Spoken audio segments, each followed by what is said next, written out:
speaking of previous shows in the year, yeah, we talked about this, and I was one of, you might even remember this. I took a position on that time because we're dueling citizens.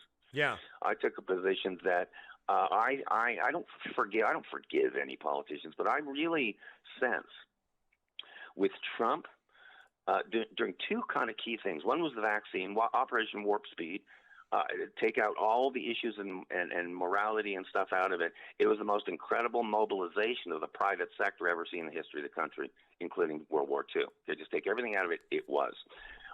But I don't think Trump, I think on two issues, not only the vaccine and warp speed, and on increasing the federal debt. I don't think Trump, and I'll defend him on this, I might be wrong, would have made those decisions as a CEO in the private sector. We all knew there was so much pressure in, especially that first 30 days of the COVID-19 crisis. It was called coronavirus at that time. People were dropping dead on the streets in China, Mike, on video. But I think he was forced in there's really, because no one knew what was going to happen. It was the only political decision he could have made, a decision to even have a shot at staying as president, was to go ahead and push forward that warp speed. I'm just going to defend him on that. And also, I think if you got him aside around a campfire, that he would have hated adding $1 to the national debt. And I think presidents are literally forced to do that. You know, you're going to vote for the omnibus for $1.7 trillion like they did this week, or you're going to shut down the government and be a meanie. You know, they're impossible situations.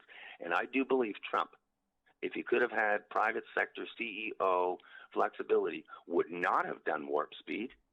Would have taken a bit of time to do clinical trials and all that stuff, and he would not have added $1 to the national debt.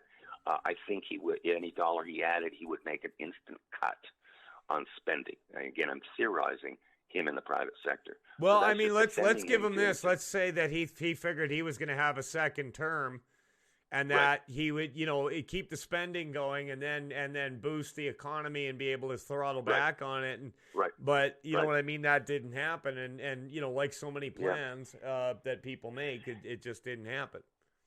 You know, he tried. It's interesting, but he has a track record of and fact checkers, get ready for this. This is a fun stat.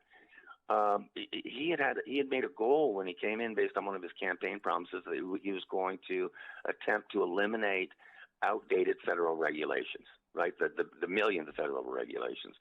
And that his policy, look this up, was any new regulation that came in, he demanded that 2 previous regulations would be cut. Yep. Do you remember that? Yes, I do. And do you know what the track record was, Mike? There, at one point, there was 18 to 20 regulations being cut back on to every new regulation under Trump.